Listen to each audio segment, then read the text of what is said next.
because Silas is calling us to renew and regenerate African-American pastoral leadership. And Damon has done that with an aplomb.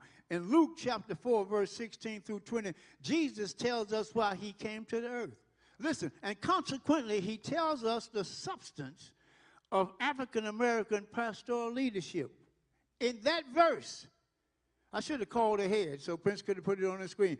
But he went to Nazareth. Now, you need to watch this. The Bible says he went to Nazareth where he had been brought up. And on the Sabbath, Prince talked about the Sabbath a while ago. On the Sabbath day, he went into the synagogue, as was his custom. He went to church. He stood up to read, and the scroll of the prophet Isaiah was handed to him. And unrolling the scroll, he found the place where it is written, "The Spirit of the Lord is upon me, because he has highly anointed me to proclaim good news to the poor. He has sent me to proclaim freedom for the prisoners and recovery of sight for the blind, to set the oppressed free, to proclaim the year of the Lord's favor." That's why he came. Can I get a witness here? Yeah, that's why he came.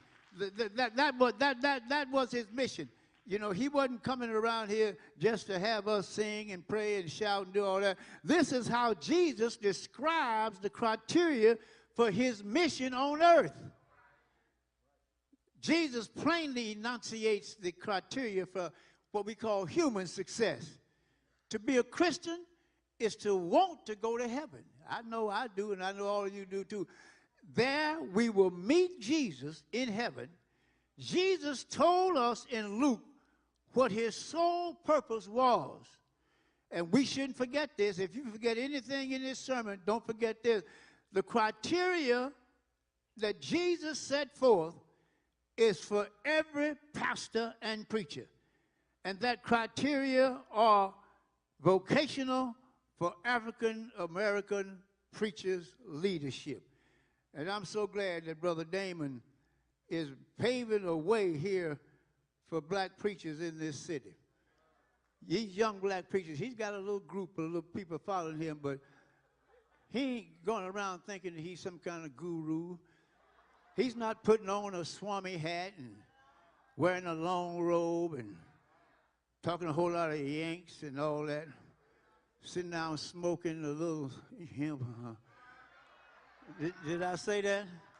I didn't mean to say that. Getting high. He's trying to tell them how, if you want to be high and get high, then act like you want to be high and get high. Stay off the low ground. Stay away from low thinkers.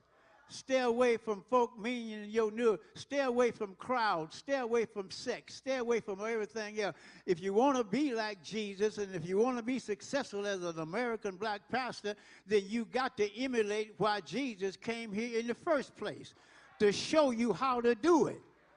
Can I get a witness here?